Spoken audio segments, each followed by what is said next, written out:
सपने अपने ही नहीं होते, अपनों के भी होते हैं। इंसान कभी कभी अपनों के भी सपने पूरे करता है। उत्तर प्रदेश के अमरोहा जिले के सहसपुर गांव के रहने वाले तौसीफ अली का लोकल टूर्नामेंट में एक तेज गेंदबाज के रूप में बोलबाला था। तौसीफ अली तेज गेंदबाजी का शौक और हुनर दोनों रखते थे। लोग बाग सलाह भी देते थे कि क्लब में जाओ, ट्रेनिंग करो, डोमेस्टिक में जा सकते हो। पर तौसीफ अली किसान परिवार से थे। डोमेस्टिक या नेशनल के लायक तैयारी के लिए न पैसे थे, न ही अब उम्र बची थी। मैं अपने वीडियो में कुछ भी एडिटिंग नहीं करता, मैं सिर्फ कहानी सुनाता हूँ। आप सिर्फ मेरी कहानी सुनेंगे तो आपको मजा आएगा, वरना वीडियो एडिटिंग आपको कहानी से हटा देगी। और मैं ये बात इसलिए भी कह रहा हूँ कि एडिटिंग मुझे कम आती है। आप मेरे चैनल को सब्सक्राइब जरूर कर लें।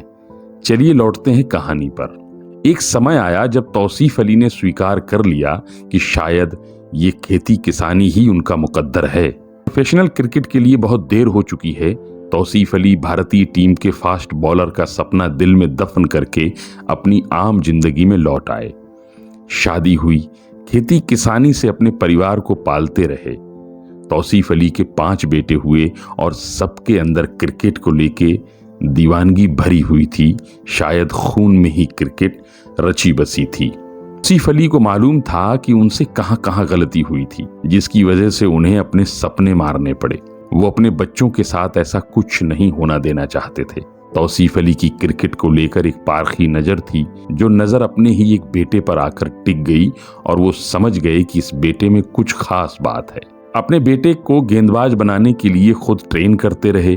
अपने तजुर्बे और अपनी गलतियों का निचोड़ उन्होंने अपने बेटे की राह में रख दिया। बेटे को तो बस चलना था और वो हासिल करना था जिसे हासिल करने की जद्दोजहद का मौका कभी उसके अब्बू को हासिल नहीं हुआ। 15 साल की उम्र तक बेटे को ट्रेन करने के बाद तौसीफ अली अपनी सारी जमीन जमा पूंजी इकट्ठा करके अपने बेटे को अपने गांव से 22 किलोमीटर दूर मुरादाबाद की एक क्रिकेट एकेडमी में कोच बदरुद्दीन सिद्दीकी के पास लेकर गए। कोच के सामने बेटे ने गेंद फेंकना शुरू किया तो बदरुद्दीन सिद्दीकी ने तुरंत उसे अपना शागिर्द कबूल कर लिया।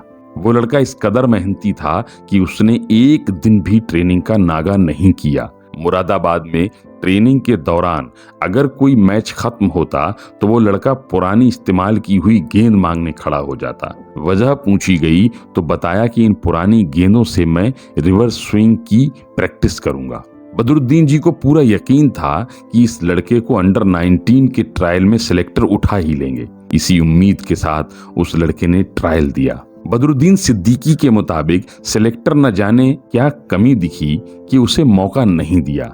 बदरुद्दीन से सिलेक्टर्स ने कहा कि इसे लेकर अगले साल आइए, लड़के में जान है, कब तक दूर रखेंगे सिलेक्टर इसे इंडियन कैप से। बदरुद्दीन दूरदर्शी आदमी थे, बोले इस लड़के का 1 साल और दांव पर नहीं लगाना चाहिए। उन्होंने लड़के के पिता तौसीफ अली से बात की और कहा इसे आप कलकत्ता भेजिए, वहां क्लब खेलेगा तो आज नहीं तो कल स्टेट टीम में आ ही जाएगा। तौसीफ अली के पास ये जुआ खेलने की सिर्फ एक ही वजह थी, अपने बेटे की काबिलियत और उसके जुनून पर उनका भरोसा।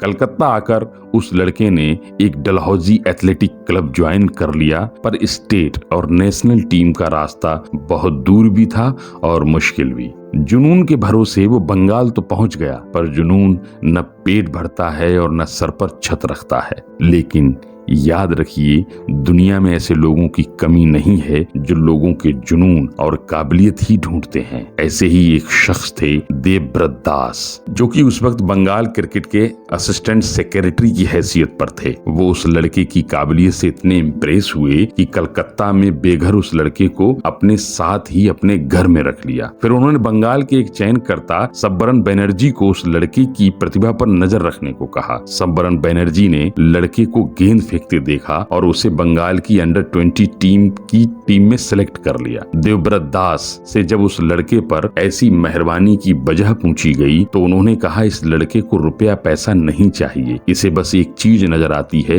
वो है पिच के आखिर में गड़े हुए 3 स्टंप से गेंद के टकराने की आवाज उस लड़के को इतनी पसंद है कि उसके ज्यादातर विकेट बोल्ड आउट ही हैं। वहां से निकलकर उस लड़के ने मोहन बागान क्लब ज्वाइन किया। वहां एक दिन ईडन गार्डन के नेट प्रैक्टिस में सौरभ गांगुली आ पहुंचे। उसने सौरभ गांगुली को गेंदबाजी की। सौरभ के साथ भी वही हुआ। गांगुली ने उसे 1 ओवर फेंकने को कहा। हर गेंद पर गांगुली उस लड़के को खड़े देख रहे थे और खुद का विकेट बचाने के लिए जूझ रहे थे। वो लड़का जानता था कि आज वो क्रिकेट की महान शख्सियत के सामने खड़ा है। ओवर की 5वीं गेंद सौरभ के बल्ले को चकमा दे गई और विकेट हवा में उड़ गए। गांगुली इंप्रेस हुए और फिर उनकी रिकमेंडेशन पर उस लड़के को बंगाल की 2010-11 की रणजी टीम में चुन लिया गया, जिसे अब पूरी दुनिया मोहम्मद शामी के नाम से जानने वाली थी। कुछ साल की मेहनत और जद्दोजहद के बाद 6 जनवरी 2013 के दिन पाकिस्तान के खिलाफ मोहम्मद शमी को इंडियन टीम की डेब्यू कैप दी गई, जिसे पहनने के बाद आज तक वो लड़का